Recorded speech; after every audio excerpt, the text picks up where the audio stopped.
Good evening, everybody. Welcome to the show. It's Thursday night, this edition of Born Political. And I have guests that have crossed paths with in many different ways. A lot of times it was political. Sometimes it was through my coaching and in my years doing that. And a lot of times it's community activists. Today, this actually is something that was near and dear to my heart. Community Speaks Out is obviously the group that Tammy and I and a few other founders started. And it was in response to the opiate addiction crisis.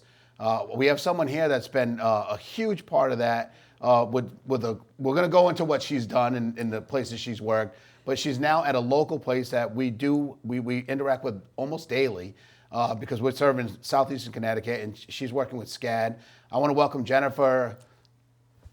You're going to help me. I sure am. Chadukiewicz. Chadukiewicz. There you go. And I was really trying to get that. Chadukiewicz.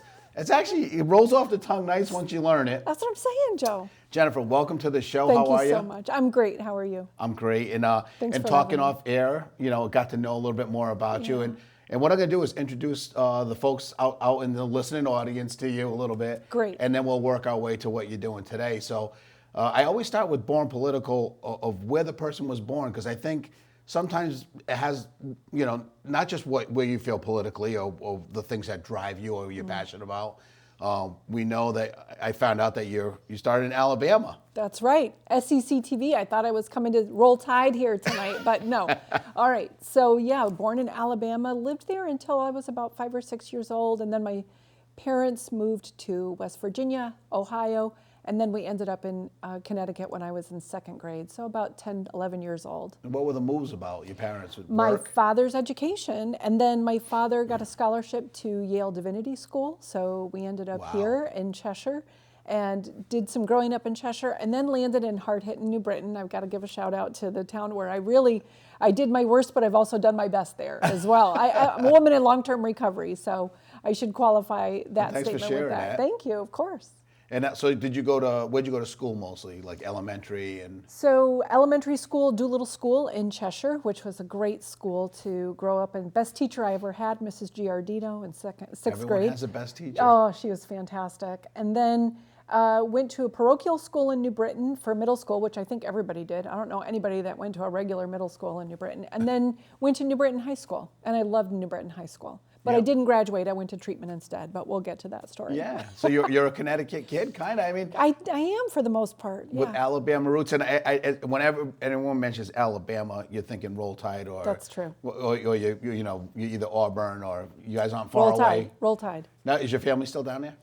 I have some family in Alabama, but I also I have lots of roots in Ohio and North Carolina. So kind of So you guys are pretty little much bit, yeah. all over the place. We're Southern. We're Southern. Yeah. And then what was your position in the family? Your brothers and sisters? I'm the oldest of three, and I was the oldest grandchild too, and so that comes with a lot as well. And we were talking about cousins before we came on air, and I have a ton of first cousins. When we were little, we all lived together and close together, so we really did grow up like siblings, and we're still that close. You know, I still text some of my first cousins almost on a weekly, daily basis. When I say born political, I say everyone's political.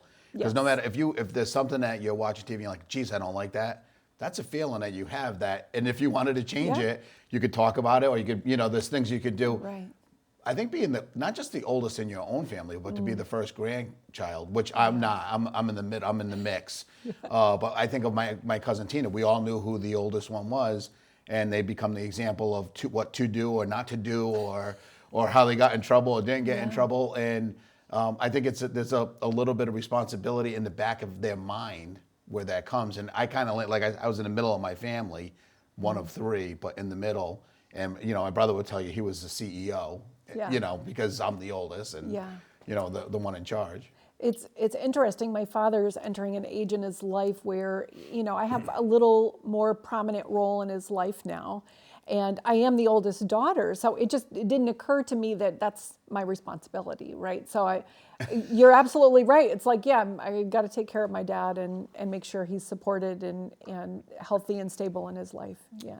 So I feel you on that. Yep. So you said you didn't graduate from New Britain, or you were on your way to? I did not graduate from New Britain High School. I was supposed to graduate from New Britain High School. In fact, my father, who's a minister, bless his heart, was supposed to give the benediction at my graduation, but I had hidden the fact that I wasn't graduating because of my substance use. I had hidden that from him for really, really well. And when he found out a couple of days before graduation that I wasn't graduating, my parents did an intervention, just like the kind you see on television. And voila, 36 hours later, I ended up in treatment. And was it your father's work as a priest that maybe had him have the sense to do that, or actually the wherewithal to do that? Because that's not the easiest thing to do. It's not. My father was already in recovery, and I can tell his story. I have permission. So my dad had 5 years sober at the time. Yeah. But being close in the family, we're talking about the family system, right? Yeah.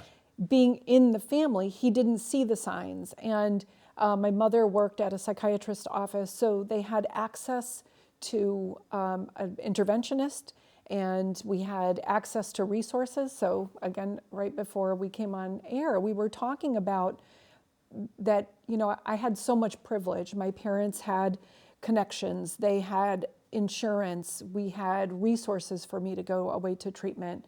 I came home and I had great aftercare, and not everybody has that when it comes to recovery. And it might be where your career has kind of led you. I know That's we'll go back where you started, but your career did lead you to a place where you're probably trying to give everyone that privilege. I am. And exactly certainly, right. I know the work that you do. You're definitely on that path. Thank you.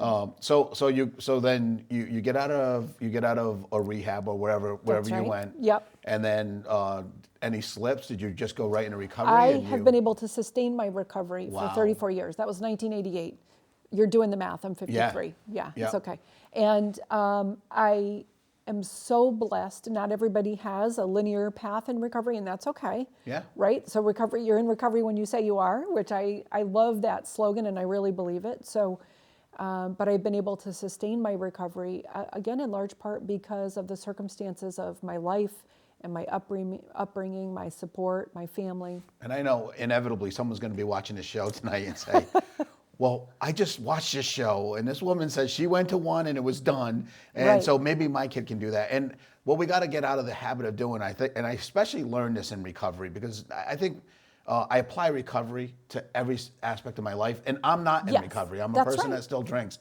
But I've seen people try to box their loved one, their relative, whoever it is, into, because we've had time and time again where people will come up and tell a story like you just did, and they'll say, what time of day did you find out about your recovery? Was it sunny? Was it warm? Was it more, do you think it's in the winter you have a better chance of doing this? And really, it's the person, it's the individual. We're all different. That's right. Right? And we're always going to keep the door open because there's always hope. We have to be able to be willing to listen and ask a person, is today the day? Is today the day? And if it isn't, that's okay. That's okay. Right? And then that's what we try to teach is how to support in the recovery part.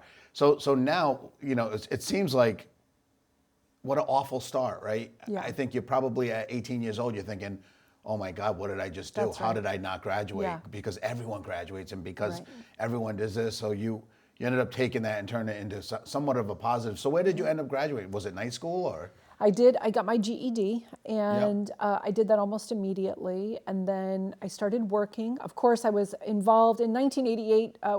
There was only really one pathway of recovery, right? And that's the 12-step world. Yep. And that's my personal pathway of recovery, one of them.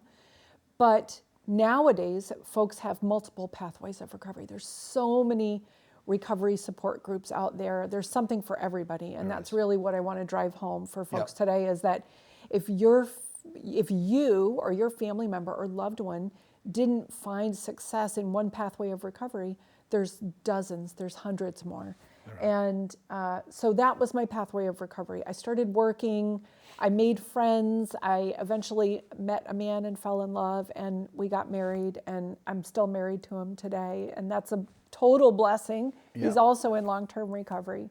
And we were able to have children and raise our kids in recovery. And you guys worked, you had a business together. We had a project management engineering firm for 25 years. Wow. So we spent every minute together. We lived together, we worked together, we and raised our kids together. And And we stayed together. That's the miracle. Yeah. That's just a lot. That's our next show, Joe. We'll talk about that. There's proof. If two people can work together, because I think that's very difficult to do. I've always separated my work and the family, even trying not to bring family into my work because it's tough. Sure. Because if someone doesn't show up on you, it's tough. You get, or if someone's not pulling their weight at work, and then there's arguments at the house. Those are tough obstacles, and but you've been able to do that and did a 25-year career. 25-year career, and then we sold our business, retired, and it's only a 30-minute show, and I don't want to keep talking, but we have a sailboat, and we took our sailboat and our children and our cat, and we sailed all the way down the East Coast and through the Bahamas for 2 years, and that was lovely. So we basically took our retirement early while our kids still wanted to spend time with us, and no regrets at all. It was fantastic. That's actually amazing. Yeah. I think everyone romanticizes about that and thinks that if I would. Yeah. And but being also on a boat. Yeah. It was a small boat. It was a big boat, but it was a small boat, especially when you're living on it. But you learn to communicate really effectively and really well, and you learn to pause and say, what is it that I really need to say right now? Because we had some situations where we were in danger. We were in dangerous storms in the Bahamas, et cetera. Wow. And to be able to break it down it's just a life or death communication right now. Nobody's arguing, nobody's fighting. We're not going to talk about who's cooking or who's steering or any of that right now. We just have to focus and be safe. Yeah. And then we had great times too. And there's something about being on a boat to me that makes you appreciate everything else. Because although you are surrounded by, to me, the most calm and serene, the peaceful feeling you get when I'm on the water, to me, that's where I want to be. That's right. Me and Tammy love boating too. Yes, I know. I do know that. But there's a reality, like when you're on the boat, it's like, man, I wish I don't have the biggest bathroom in the world at my house, but that would be an absolute mega yacht. Yes. To have a regular tub right. and a regular toilet. So there's a lot of things that you appreciate. There is. How much water you can use, how much, That's right. Everything's kind of like. And in the Bahamas, you have to pay for everything. You have to pay for your water. You have to pay to throw your garbage out. So you live really small. It's like, I'm not wasting any of this water. When you're washing your clothes by hand, in the Bahamas, you learn to wear things a few times, or you learn to not use disposable stuff. You don't throw away so much garbage. And how many children do you have? Oh my gosh, we have. All right, so I have 2 stepsons. We have a nephew that we adopted, and I have a daughter-in-law as well. And then we had 2 children after we were married. So 4, 5, 6, and another our nephew's wife who's very dear to us as well. So lots. I have so many children. That's awesome. It is great, and 3 grandkids. The grandkids. We They're talked amazing. about that off air and how great that is. Oh my gosh, yeah. So you finish up your business. You guys. It sounds like your husband went and took another. You guys closed that. We closed that. Yep. Yeah, came back and just took a little break, and then so I had one great career in life, and that was wonderful. But I was done with construction. I can hold it with the best of the folks in the construction world, but I was done doing that, and I just said I don't want to. It's too much. It is. Yeah. So I took a break. I'm a yoga teacher as well, so I was teaching yoga part-time. Wasn't even really doing that much, and then I had this opportunity to go to CPRS, which I know you're familiar with, Connecticut Community for Addiction Recovery. That was 5 of the best years of my life there. Yeah, I think especially people that, and even for us, I say people in recovery, but if anyone out there wants to volunteer, because there's so many things that you can do. And one thing I did learn about government, I think we all did, was that we went through this COVID and realized that I think in the back of everyone's mind that the government could almost solve everyone's problem if something really happened. Yeah. And we know how far from the truth that is now. Right. There's 350 million people here, and we have about 800 people that legislate for us between your state and your, so really those folks, and then even the amount of state employees we have, there's 46,000, which sounds like this massive amount of people, but there's 3.5 million people. Yeah. So what it really took to solve problems and what we're working on is, and addiction is one of them, because it didn't seem like institutionally and governmentally, we still don't get the resources that we think we should get. That's right. But a lot of recovery is happening. It's happening grassroots. It's happening with, right? That's all grassroots. Look at this. She's about to jump onto the seat now. I am. And you made a great point that and I say we with my recovery hat on, the recovery community, we really can't do it all without the help of recovery allies. Folks like you and your wife and Community Speaks Out and all of the other grassroots community organizations that support recovery. Yeah, and I think hopefully what comes out of this, and what struck me was when my son was in early recovery and he had gone to his first rehab, so to speak, and for 30 days or 28, because he got out early for good behavior, he said, right? he was cured, yeah. Which that didn't happen on the first one. It doesn't normally either. It doesn't, that's right. But so he had gone up there, but to see and watch him kind of develop and start to actually look inward, yeah, and say, I never thought this about myself. I never thought that about myself. And I think because some people are forced into it because of recovery, they never would have done otherwise. Yeah. And my wife and I ended up going to marriage counseling. It's something that I'm like, we don't need anything like that. And maybe Joey was the excuse for us to go, yeah. But it really helped us communicate better after. That's right. Even, and it's not always about the recovery part. I've learned a lot. And I look at him and say, man, I wish I knew what you knew. What you know about yourself at 22, I really wish I knew that. Yeah. Because I think that would help me. That's powerful. It really yeah. is truly to be able to look and see your son go through what I kind of did. What I felt I never had a problem. And then my wife's like, right. You were arrested like 20 something times. Like, I did a lot of fighting. I did a lot of, and I would join the Air Force and didn't get to go because I was in prison. yeah. And but everything seemed to work out for me. Yeah. And I was able to still work and do all these things, but I never really associated the bad things that happened to me with me drinking. That's right. And I don't drink like that like I did when I was younger. So maybe I'm in a mini recovery, but it's odd to be able to look back, and you can learn so much from the people that are struggling. Yes. And I'm sure you see it, and it probably helps you. It keeps it so real for me personally when, especially working at SCADD now, and I'm so happy at SCADD. It's an environment that is exactly like the long-term treatment center I went to when I was younger.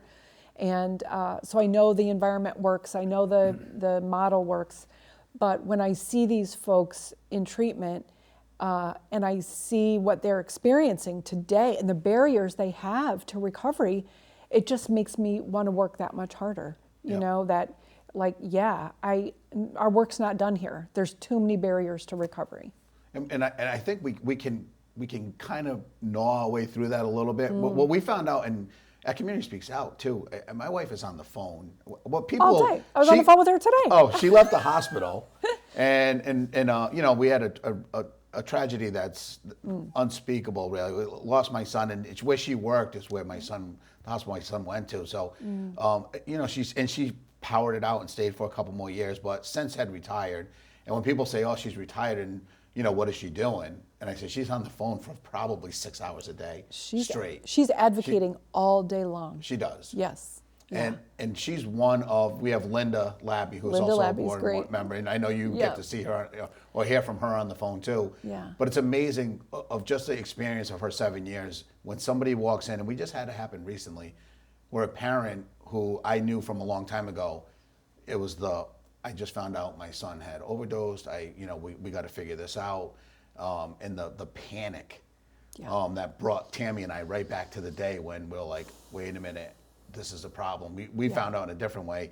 We found out I had a lot of tools missing. Like every family is different. We all find out in a certain way. That was the way we found out. Yeah. Joey had confessed and said it was me and blah, blah, blah. And that's what spun us. It's a tailspin. Yeah. And you're dealing with people a lot of times that they just found out that their loved one needs this help. And the frustrating part is when they say, well, don't they just go to the hospital and then we fix this? Yeah. Because that's not really the path for recovery in anybody's situation, really. It's not. And to be really honest, and listen, our partners at Bacchus and Lawrence and Memorial and even Groton to some extent, they understand that they're not best equipped to provide treatment for addiction, not in the emergency department. Yeah. Can they make a quick assessment and refer out to agencies like SCADD? Absolutely, and we have great partnerships with all three of those agencies, and there's no wrong door, right? Yeah. So whether they're calling Community Speaks Out or they're showing up at the emergency department or they're going to the homeless hospitality center,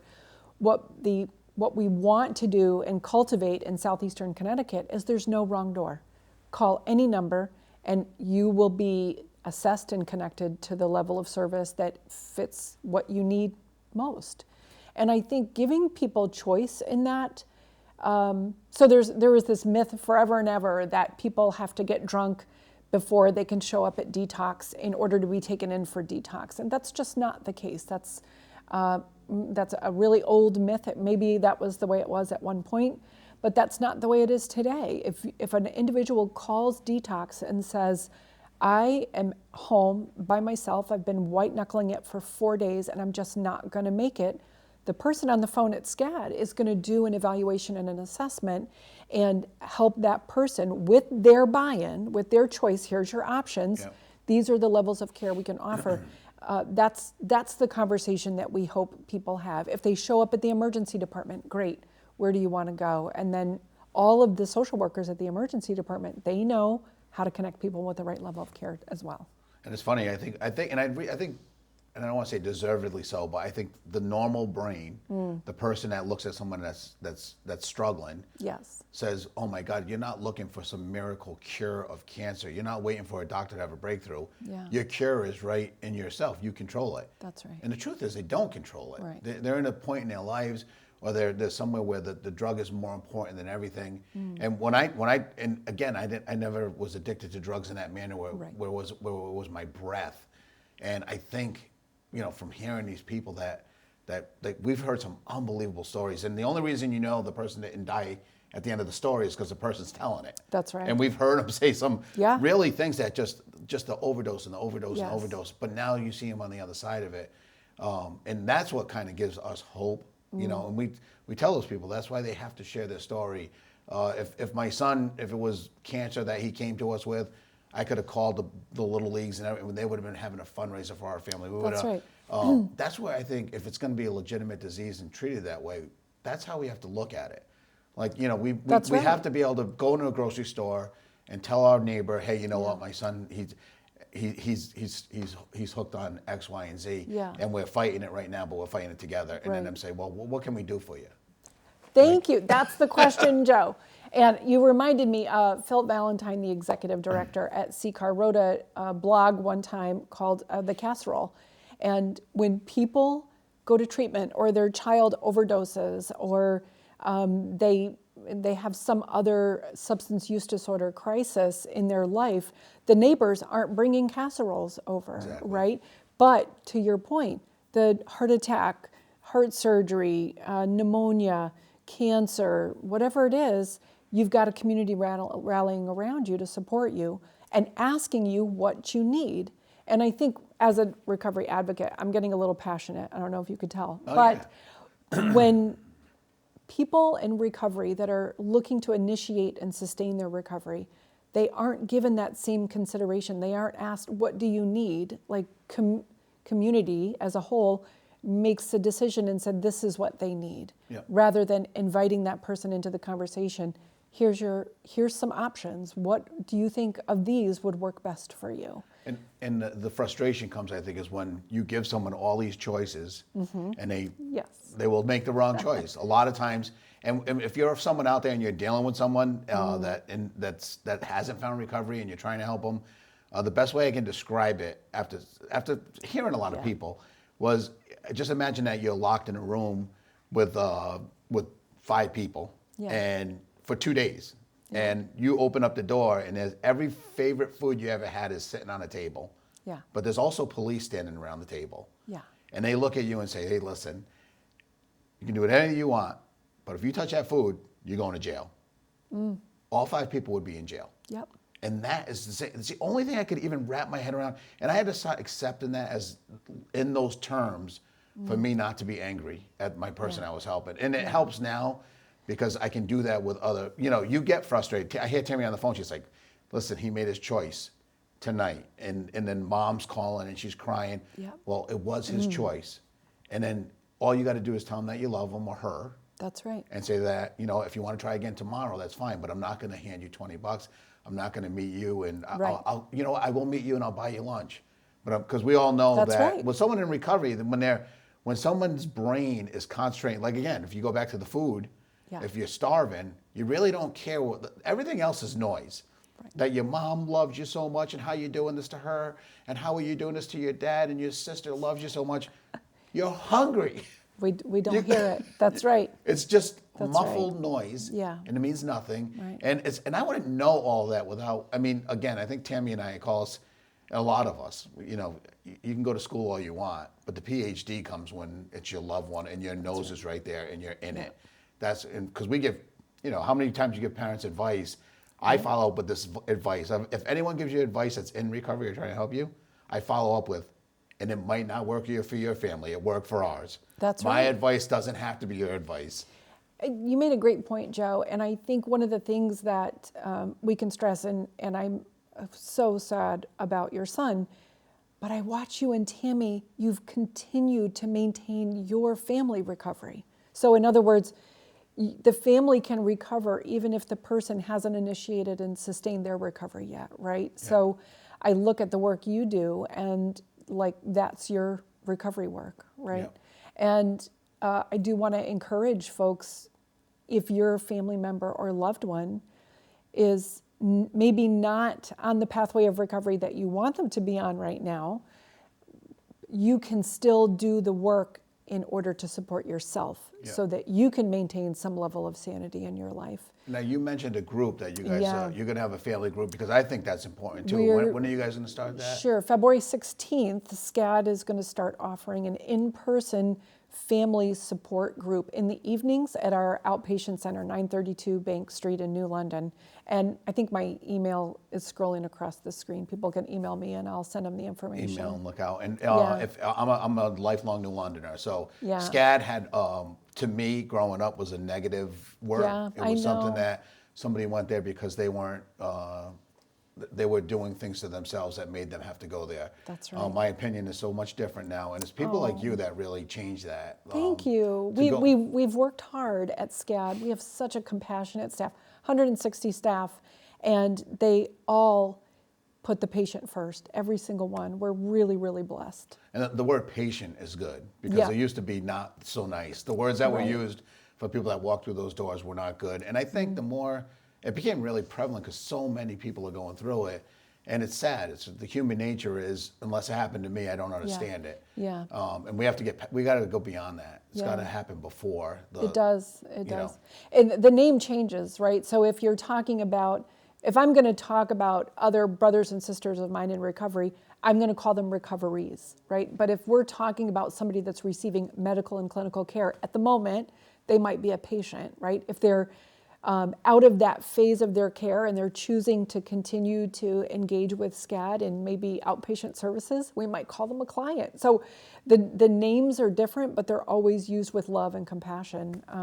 But language matters. I was a co-chair of the ADPC subcommittee at the Governor's Council for about 5 years, and so blessed to be able to produce that Language Matters document, which I know you've seen it before. Yeah. It's a great document. We're really proud of it. And I told you this was going to be the fastest half hour, so I will bring over? you. Oh it's my gosh. over. Oh. I will bring you back. Again, recovery is possible and made possible in a large part in this area because of the work SCADD has done. I thank you for coming down. Thank you have so a safe much, trip Joe. down to Cromwell. Thanks. Happy New Year. Yeah, Happy New Year to you too. And we'll have you back when you're ready. I would love that. Thank you so much. Thanks we appreciate you.